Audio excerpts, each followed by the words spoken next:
understand me now? If sometimes you see that I'm mad,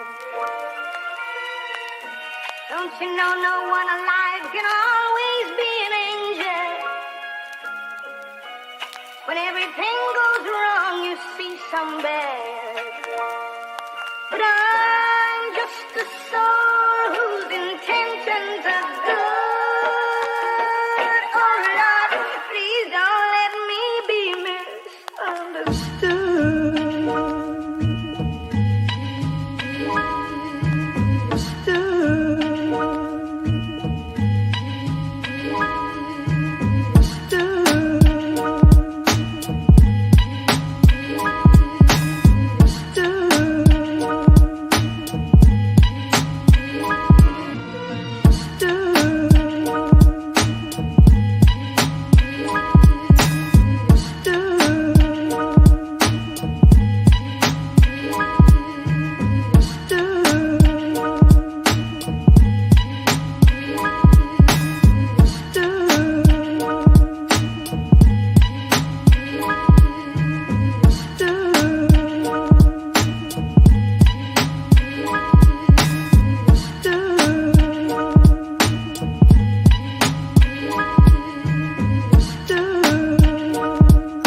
Hey guys, what's up and welcome back to another episode of Theoretically Speaking Live right here on the Next Theory page. You can catch us on Facebook, YouTube, and of course, Kumu.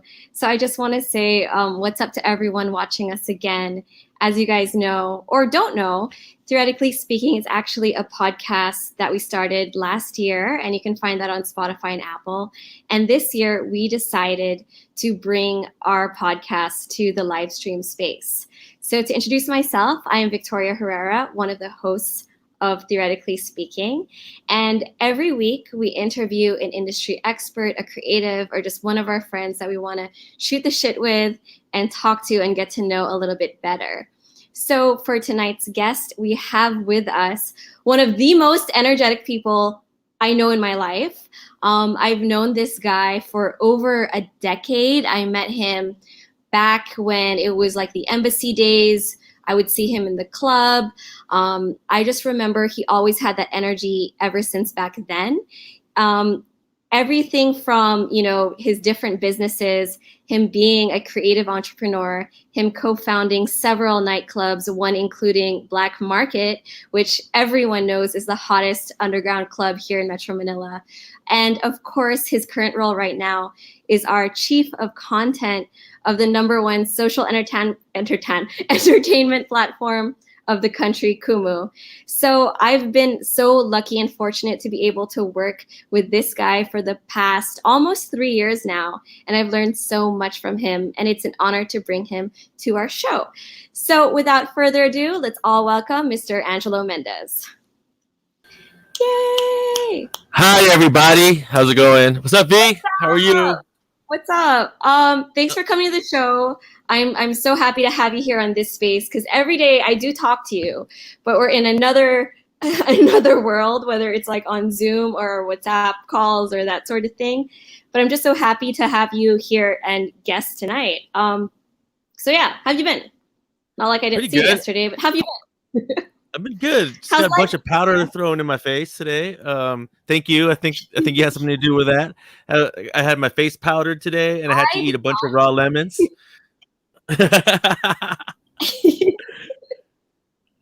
I leave all that creativity for those videos that will come out soon on the Kumu YouTube page.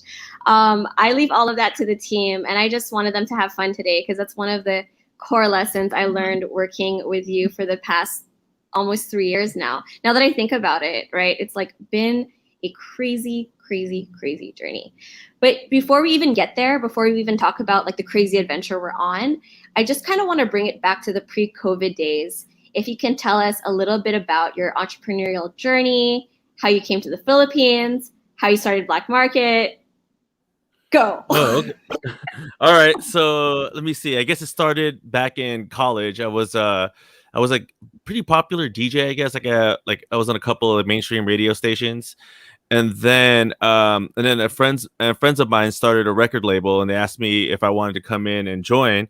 And so right after college, we started an indie record label called Sound and Color, which was, at the time it got pretty big. Like we worked with like artists like Ghostface Killah, Jay Dilla. We worked with Miguel, but before he was Miguel, he went by his another name, his middle name actually, John Tell. His full name is Miguel John Tell Pimentel. Pretty funny. So I met him when he was like fresh out of high school, and then also worked with Blue in Exile. So I was doing that for a while, and then after that, I started licensing music to video games. And around this time, my friend had another startup. It was called iMeme at the time, which is really funny because it was basically a social. It was one of the first social media like websites out there in the world. And I did that, and that's how I ended up moving to Asia. They had asked me to go move to Singapore and try to figure out how to monetize Southeast Asia, because at that time, this was around 2008. Like nobody knew really what was going on in Asia, and I thought Singapore was just like some backwater country. When I got there, I was like, oh my gosh, this place is so clean. It's so nice. It's so fancy over here. But of course, the 2008 stock market crash happened, and I ended up basically just taking my savings and moving to the Philippines, where I invested in different properties and nightclubs, and then Kumu came around. Yeah, that's about it in a nutshell. Yeah. And pretty much, I mean, long story short, right? That's pretty much the journey. And it's funny how a lot of the things you did in the past kind of come back, like the social media aspect, the entertainment aspect, and that sort of thing. It's kind of like you're bringing that plus new ideas into what you're doing in Kumu now as our chief of content. When I talked to a few people about you, one of the words that kept coming up was the word visionary. How do you feel about that word, first and foremost? I don't know. It's like I don't know if you want to call like social trolling visionary, but like usually like when I make random decisions, just like how much mess is this gonna cause?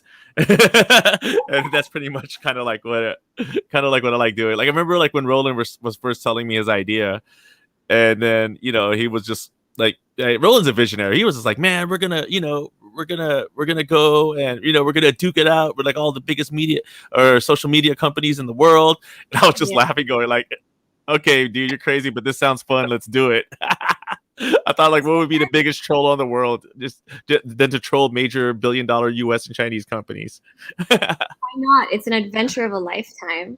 And that's just one of the cool things I learned about you. A lot of the things you were doing, like when I was approaching the projects we were doing early in Kumu, I had that bit of hesitation and fear.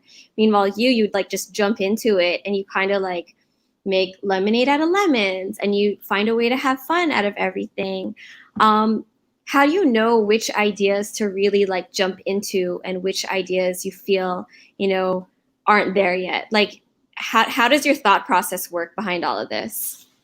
I try to look at things like what they could be, right? Because a lot of the best things in the world, like never, like a lot of the things were never kind of went according to plan, right? It was kind of like, okay, let's try this thing, and let's see if we could keep it going. And a lot of ideas, like I kind of look at to where like what something could be or what something could develop into, right? Like, if all the pieces fell in place, this could be this, and it usually like, if it creates some sort of, social impact for me, some social mess, like I'm usually down with it.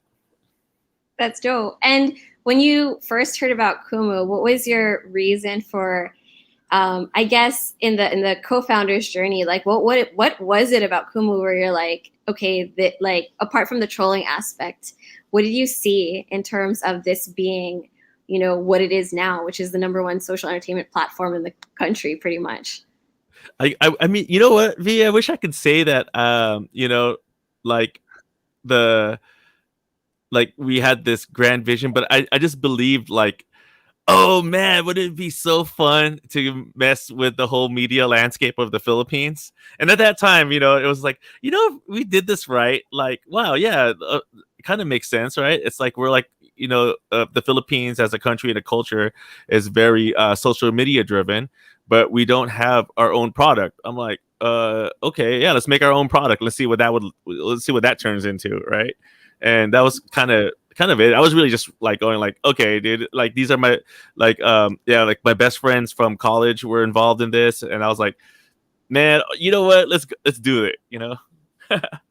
So Brent here says OG disruptor because he's seen your journey for like over a decade. And yeah, I've known Brent for a long time too. Yeah, what's up, Brent? How's it going, man? Thanks for watching. Thanks for watching, Brent. And I think that's just one of the things that we want to highlight because we've all lived here for, over a decade for you. And then for me, pretty much my whole life. And you sort of see how things are done, how, certain rules are in place. And some of the things when I was talking to my team about you, I was like, no, Angelo, like he naturally, you break the rules, but there's an art to it. There's a certain way you do it where it's still very respectful, but you do have that trolling side, but you do kind of like, you do have fun with everything. In your opinion, like, what are the do's and do nots of this type of rule breaking? Does that question make sense? Yeah. Yeah, but you know what? It's always intent, right? It's okay. always like your intention, right? Yeah. I guess like see how like okay, so like here's an example, right? When we started Black Market, right, and we started Bad Decisions, right? It was like, you know what? Like I was just tired of the entire club scene, right? And it was the same thing everywhere you went. It was like EDM music everywhere you went. It was just like overblown, like, just like opulence, like rolling around with like, sparklers and poppers and all that stuff. And we just wanted to do the complete opposite. We were like, okay, look, dude, there's like how many millions of people in Manila?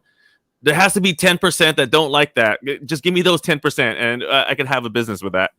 Does that make sense? Right? I guess that was kind of the science, right? There was like, there has to be 10% of this nightlife population, whether it's like 1 million people. I could have a business with 100,000, Yeah, that makes sense. So the intention was just like pretty much a lot of, just to have something different out there. It's kind of like, you gotta provide. Yeah, because a lot of things like, when people get successful, a lot of copycats come and they try to do the same thing, but then everything becomes the same and it gets kind of boring. So it's like, okay, I'll roll the dice and try to do the opposite and see what happens. Yeah.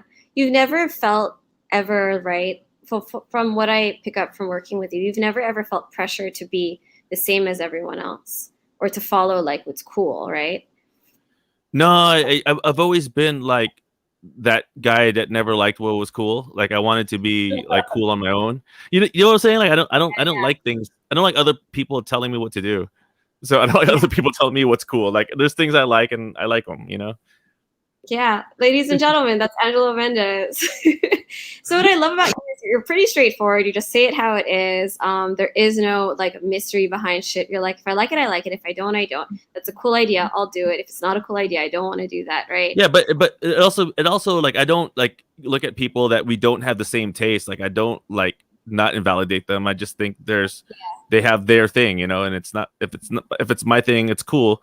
But it's cool. Like it's cool. It's okay to like be friends and still get along with people that aren't into what you do. That's what I kind of like. I always like other people's like because I learn things from other people too, right? So I always liked having different friends and different influences from different backgrounds, right? Yeah, and dude, that's so refreshing to hear because I feel like social media trained us to see the same shit all the time, right? Well, yeah, it put everybody into tribes. Yeah, what? they put everybody into tribes. Like it's like you're either with you're either part of this tribe and you think this is cool, and I'm just like, nah, I want to be in all tribes, or I want to be in whatever tribes I think are cool. Which is amazing because there's no judgment and differences. And speaking of like the creative culture and how you're supportive of all tribes and just what you naturally gravitate towards, this is also feedback I've heard from a lot of people here in the scene. You've actually given a lot of people a lot of opportunities, right? Like whether it's launching their DJ career or their promotion career, or I see what you're doing in Kumu. You're giving so many people opportunities to be content creators, to be the future stars, and not just in front of the camera, even behind the camera, raising agencies, managers, a production team. Like I see how you work, right? In your space specifically, where do you feel the most empowered? The most empowered. What was that sound? I heard a. It's my phone. So all my messages are coming in. And it was on my laptop. Later, guys. Later. I'm talking to Angelo. It's a meeting. I guess I feel empowered like when I work with people and then they have a breakthrough going like, this guy's crazy, and if I have a crazy idea, like he'll help me get it done. So that's kind of where I kind of like seeing it when people are like have that breakthrough, like, okay, you know what, I've always wanted to try this. And I like working with people that have like because I worked with a lot of people from both GMA and ABS-CBN, and they have their set rules already, right? And then like I'll ask them like, well, this is cool, but that's kind of like, cookie cutter. What have you always wanted to do? Right. And then they're like, oh, well, we could do it. Like, I was like, yeah, let's do that. That sounds cool. So like, like finding, working with different people and just basically, helping them do what they always wanted to do. That's dope. Does that make sense? Yeah, totally. Yeah. Because there's so many things that creatives felt like they've wanted to experiment with, but like with certain cultures or certain trends, they feel like, oh, they're not supposed to do that, or that won't work. Like, especially I feel like in our culture, sometimes ideas get shut down before people even give it a chance. And from what I'm seeing is you're actually giving a lot of them the chance to just experiment. And if it doesn't work out, at least they tried it, which I find like... Yeah, it's always a measured experiment, right? You're like, you always got to look at what it could be, what the potential, like you just got to look at like, oh, this could turn into this. If I'm wrong, we just scrap it and move on. That's awesome. One of the things I learned from you just watching you is that how quickly also you pick up after like mistakes are done, right? You're not the type to dwell. You want to tell them that story about that email that you sent? that wasn't too bad. That was just... That wasn't too bad? I mean, okay, it was bad. So, yeah, so like, one of the top directors in the Philippines is so embarrassing. One of the top directors in the Philippines, I'll say her name, Direct Kathy Molina, because we're actually good friends now. Yeah. So she had sent me some artwork, or she had sent the team some artwork, but I thought the email came internally from our team, right? Yeah. And then I replied on the email, ha ha ha ha, that's so bad. Can you fix it? Like, something like that. Like, but BWAHAHA, like, ha ha ha ha, that's so bad, right? And I didn't know that it was like sent by her. And then Eli, our head of production, messages me. He's like, "Hey, Direct Kathy's on that email. She's the one that sent that." And I was like, my face just turned red, and I was just like, "Oh man, I just gotta." So first, like for 5 minutes, I was trying to unsend. I was trying to Google how to unsend an email. Then I was just like, you know what? I just gotta own this. So I just messaged her directly, and I said, "I'm so sorry, Direct Kathy. I thought our team had sent that artwork, and I shouldn't have replied like that, but I'm so sorry. Like, it's really my bad." And then she's all like, "I want to talk to you right now." So I had to call her up, and then I was just like, "Dear Kathy, I'm so sorry. And I'm so sorry. I didn't really mean to dish your artwork. I thought our team sent that artwork and they know how I talk, you know. And then she was just like, "It's okay. At least I know how you really feel. But you know, we'll work on it and we'll fix it." But I just wanted you to know, my child did that for me, and I was just like, "Oh no!" And it was I felt so bad after that. I was like, "Oh my gosh." I remember. And then, because I was in the kitchen and I was like making coffee or something, and then my phone blows up and it's you. And you're calling me. And I'm like, you never call me during the day. You normally WhatsApp or Slack. Actually, no, you're not. You don't Slack me. I do Slack now. Now, like this week. But then, so when I answered the phone, I'm like, hello? All I heard was you going, oh my God. And you were just yelling. What is going on? And I think those are just that's one of the many, many, many adventures and misadventures we have in Kumu. And I feel like you were talking to me about it, and then after you got on the phone with her and everything, you brushed it off and you laughed about it, right? Other people I know would dwell on that shit for like at least a few days. So that's what I kind of loved. I said, you know what? We go through so much, but if you can laugh it off, learn and laugh. Yeah, but like I said, I know I didn't mean to. I didn't intend to offend her. Like that's one thing. I was like, I did not mean to offend you. That was an accident, and it was dumb on my part. It goes back to intention. You didn't have that intention. I didn't have that intention. So as long as I didn't intend to hurt anybody's feelings, I'm okay with it. Yes. And when it comes to what you're doing now in Kumu, what are some of the visions you have for like the next generation of content? Because the past few years, at least 2 years, this has been growing and manifesting. It's kind of like, we always say the goal is to empower different Filipino voices. What is your vision for that? Yeah, well, you know what? I really like what Kumu has evolved into, right? It's just like it's kind of become the place for for like the authentic connections between creators and their fans and discovering new fans, right? But what that kind of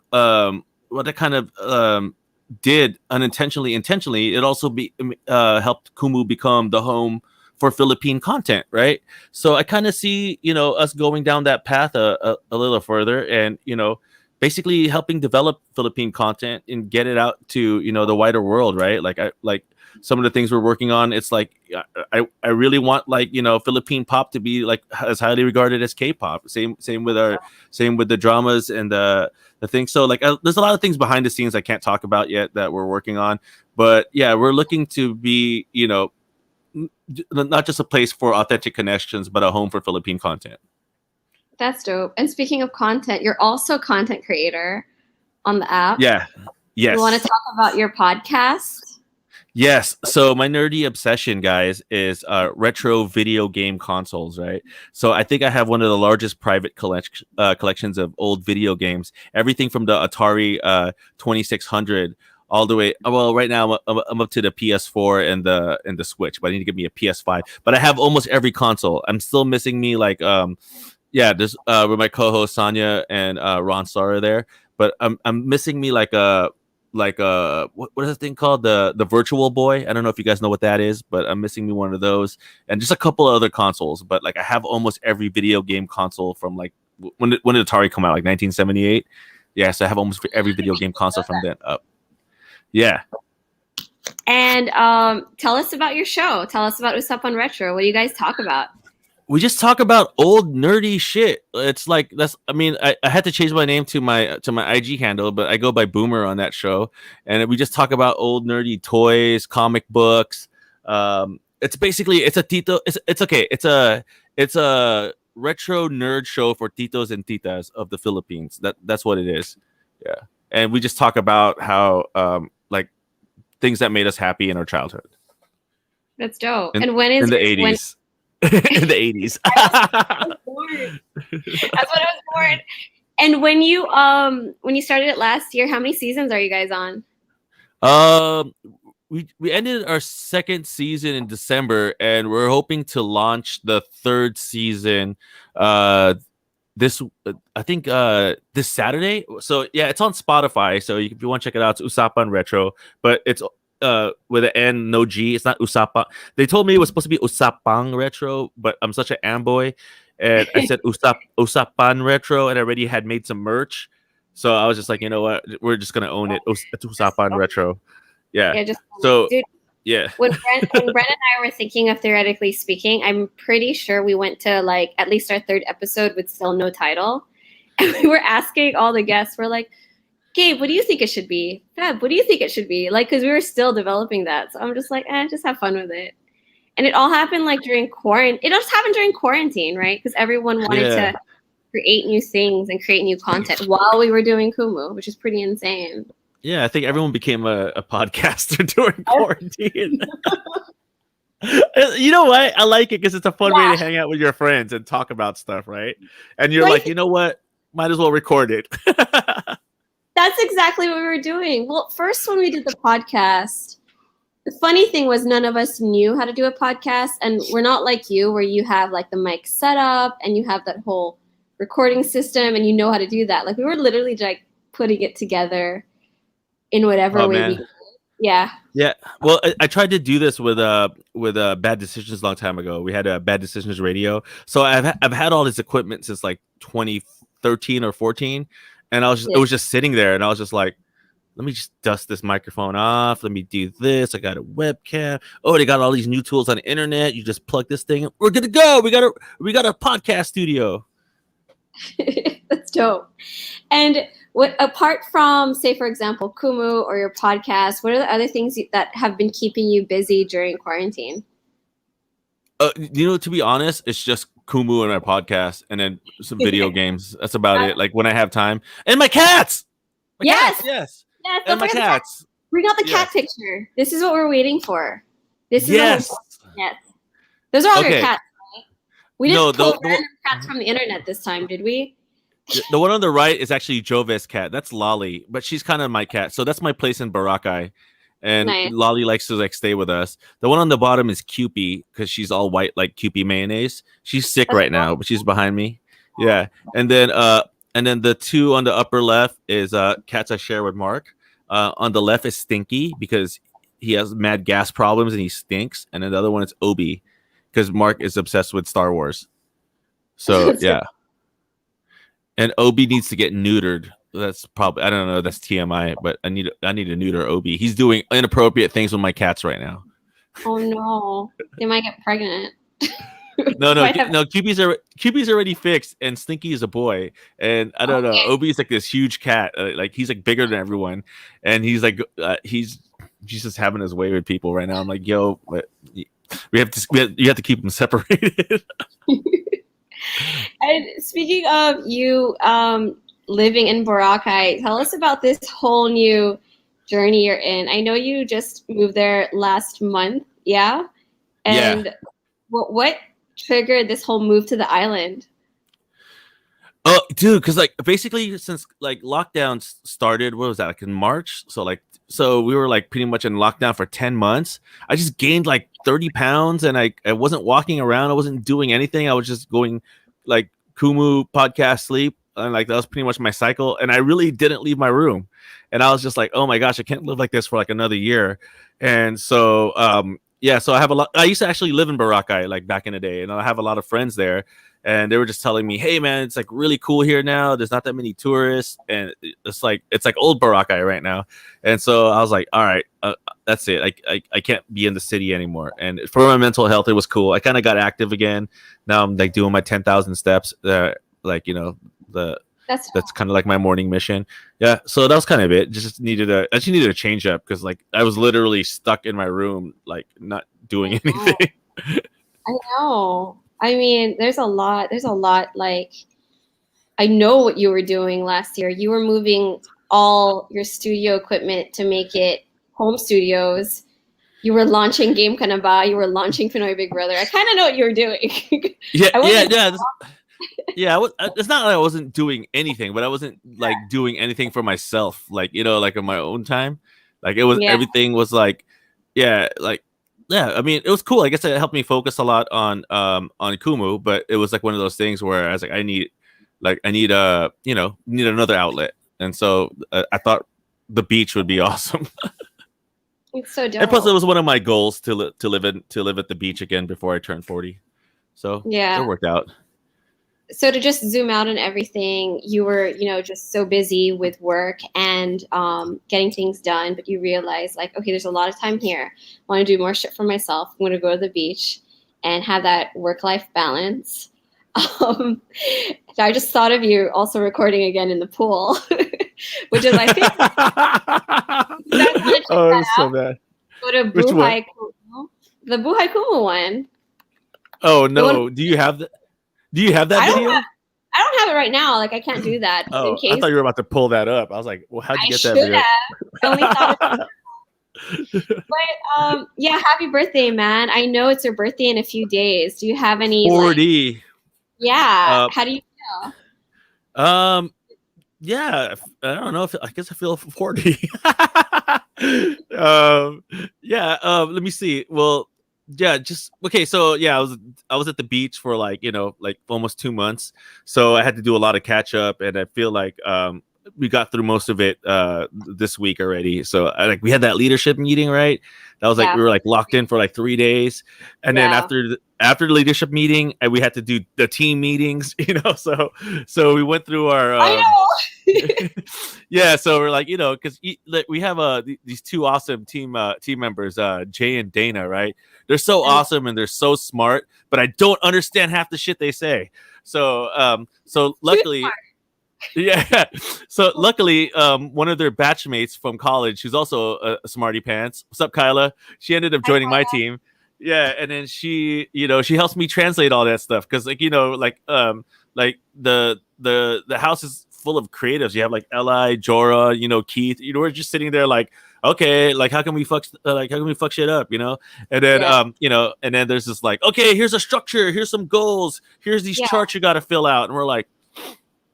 I know. I remember that moment because I looked over at you across the table, and then you were staring at the computer, but you were like this. You were like trying to decipher what like all those lines. So, and I felt the same way. I was like, how do I link this shit? So it was a lot of it was a lot of mental like stress, but luckily we have good team members that were able to help us out. So we went through so we like met with the team, went through these OKR things, and I was trying to explain it. It was so funny.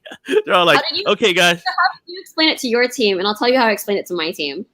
I said, okay, guys, there's these things called OKRs that Google uses. Rexy and Roland heard about it. So now we got to figure out what it means. That's what I told them. I just told my team, I can't reveal it now. I just said, hey guys, we're going to launch this, but not this week and not today. And they were like, oh, okay. Because normally, you know how it is in my department, right? It's kind of like, we're going to launch it when? In 3 days, right? You remember what you did to me for Pinoy Big Brother? You're like, we're going to launch it in 2 days. So they like worked around the clock. So just so you guys know, not that me and Angelo don't plan, but sometimes things happen super fast. You're literally that happens so fast. That happens so fast. Yeah.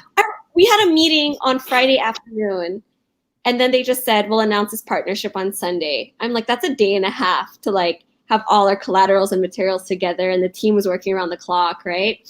And then it launched. It's still like the biggest partnership we have in our app, thanks to you. Yeah, it's one of the biggest things in the country going on right now. It's like it's super crazy that. And we did that in 2 days. It was super wild. Like, shout outs to the ABS team too. I was like, whoa, this team is crazy. Where's this team been at? Like they're I was like, yo, so they like shout outs to them because like, they put in the blood, sweat, and tears along with us. And shout out to Sheena, who's manning this whole thing for us right now for the day to day. Like I said, I'm really happy we have really good team members, and we're like we're still that scrappy young bunch, Yeah. That was the coolest thing though. I was looking at my team and I was like, holy crap, dude, look at this team. We're so scrappy. It's like, I'm like, we got people from GMA over here. We got people from ABS over here. We got this Calbo guy from on TV5 right now with no pants on. Casey Montero. Casey Montero and Robbie Domingo. Come on, where does that happen? Like Yeah. you had Casey Montero and Robbie Domingo with their pants off together on stage, I know. on TV. Welcome to Kumu. If you guys haven't seen it, check it out on Mix this Saturday, right? I think it's Feb 8, right? Monday? Yeah, Feb 8. My team made the collaterals. Hold on. Feb 8 would be Monday. Yeah, Monday. Yeah. You guys so go to Kumu.ph to check out all that shit. Yeah, be sure. I'm all. Where does that happen? Like, that's kind of like the vibe. Like, it's just like, I watch these documentaries about like how Nickelodeon got started and how MTV got started, and I'm just like, oh man, it's so us right now. Yeah, they're like, oh yeah, whatever flies, let's try it. That's what I love. And speaking of what Angelo was talking about, for those of you catching this for the first time and wondering why we're talking about Robbie Domingo and Casey Montero with their pants off, don't get it wrong. They hosted KLA, our Kumu Livestream Awards, and it was just so funny. They're such a good tandem. But what I heard was, what's so funny? Yeah, what? Okay, it's so funny because Casey came from MTV and Robbie was from the beach. Yeah, that's what made it even funnier. And they worked so well together. And one of the things I loved was that I was talking to a few of our members who actually went there on the night when I believe everyone was at Bahai Kumu, which is like our studio, not to be confused with our social media account we just posted. And that's basically our in-house Kumu studio. And what I loved is that they said that the vibe was so fun. It was so fun. It was so chill. And then they were saying like, yeah, like this is Kumu. Like this is who we are. This is what we're about, right? Like I know there was a lot of preparation and stress, and shouts out to the entire Kumu team that worked on that KLA production. We love you so much. You guys are so damn good.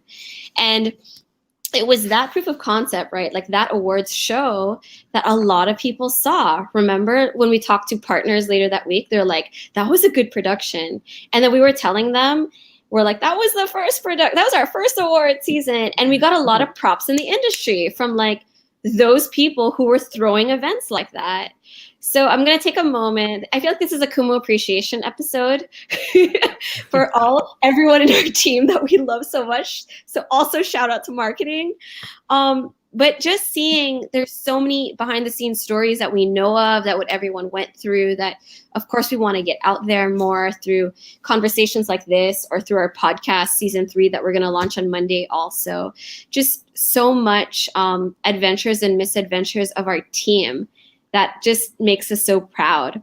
So Angelo, before we wrap up in a few minutes, when it comes to your team, what do you think are the good components of good teamwork? I don't know. You got to ask Eli this because she really built that. She really built that house. For Eli, I think trust. Let's put trust, right? I love that. Okay. Yeah. So when Eli tells me she needs something, I trust that she needs it, right? And and then the rest of the team trusts her too, right? Like she came in from another network, and basically it was Eli, myself, Keith, Mommy Reg, and who and the boys from the boys like Ray's and Patrick and all them, right? And we were like in this little room at ABS-CBN. They put us in this. I don't know.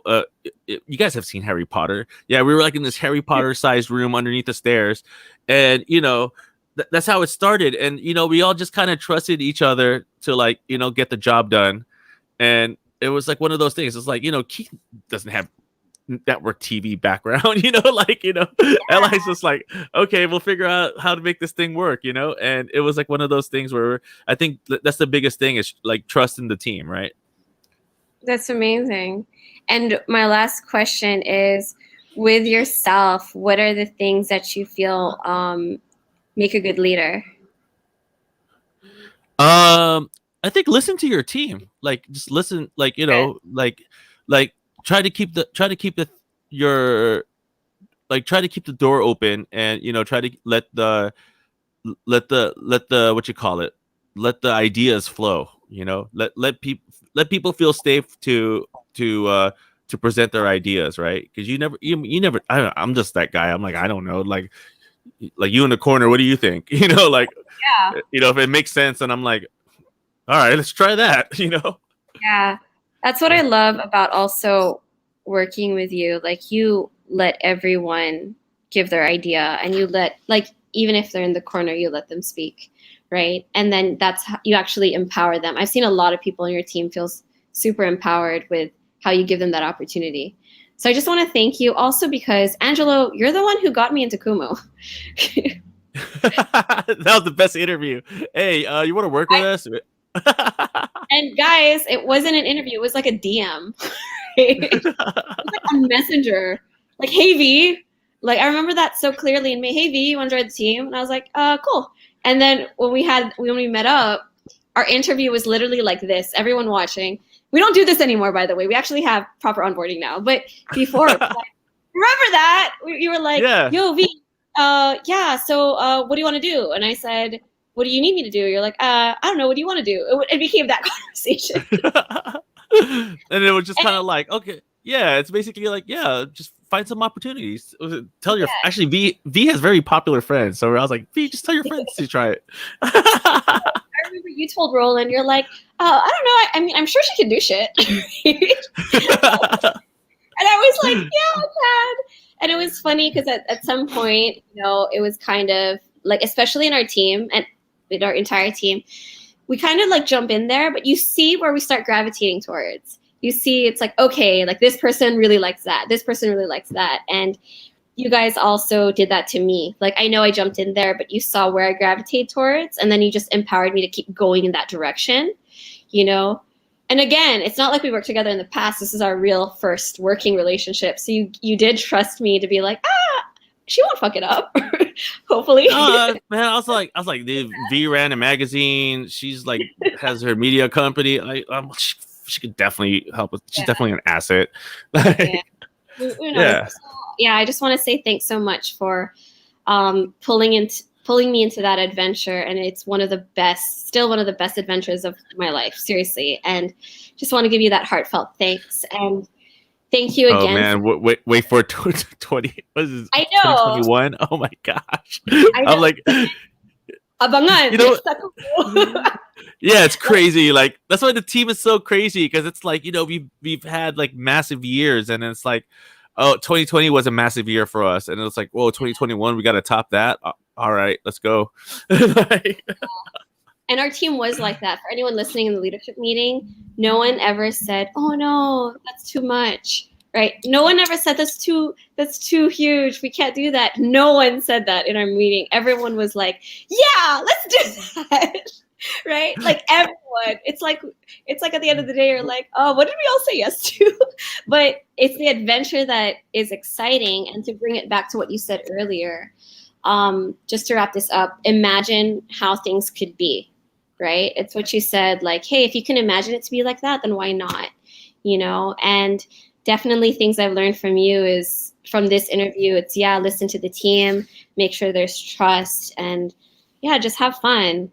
And whatever, just have fun. that's the best lesson as long as you're having fun, it's like, no, that's what I'm saying.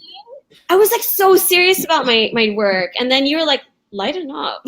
So I think that was the turning point where I started, to shift. 2018.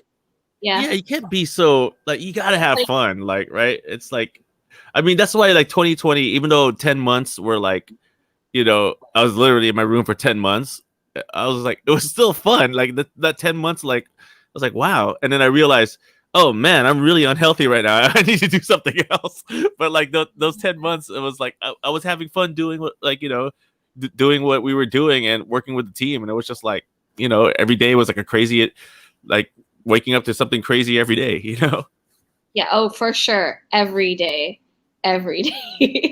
So with that said, I just want to thank you for guesting on our show. For those of you watching, stay tuned. Keep watching Kumu because the craziest things are going to be launched this year. I guarantee it. With Angelo as chief of content and me in marketing, this is going to be a crazy and amazing year. And I hope you guys all see it. And you tune into all of Angelo's shows, everything on the app, seeing all our streamers. It's just one of the things that I'm just so very proud of. And Angelo, thank you for guesting here on Theoretically Speaking Live. Thanks for having me, guys. Thank you for your time. If you guys want to learn more, follow us on at Next Theory. I forgot it for a second. I was like, what's it again? Follow us at Next Theory on Facebook, YouTube, and Kumu. I'm screwing up my ending spiel, man. On Kumu, there's a hack for that, right? What? The hack is your ending spiel.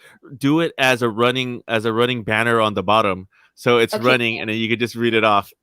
There, and follow us at Next Theory on YouTube, Facebook, and Kumu. And I've always wanted to say that. Subscribe, hit the bell. We're live streaming now. We're live streamers now. And also we're going to be back every Friday for the month of February at 9 to 9:45 p.m. So thanks for tuning in. Yeah, see, they're running banner. That's it. You could never mess it up. The hack we learned from you. Thank you for. You got to put what was that? Like it was it like subscribe and subscribe and hit that alarm bell. Hit that alarm bell. Okay. Man, this is exactly how our podcast was. We were asking feedback from the guests. We're like, what should we do? What should we name it? Now we're like, how should I promote my show? Teach me. Okay. So if you guys like this, I'll see you guys next week with another special guest. Just also a good friend of mine, also my relative. So I hope you guys can tune in next week and have a lovely evening. Goodbye. Bye-bye. Thanks, guys. La la la. La la la.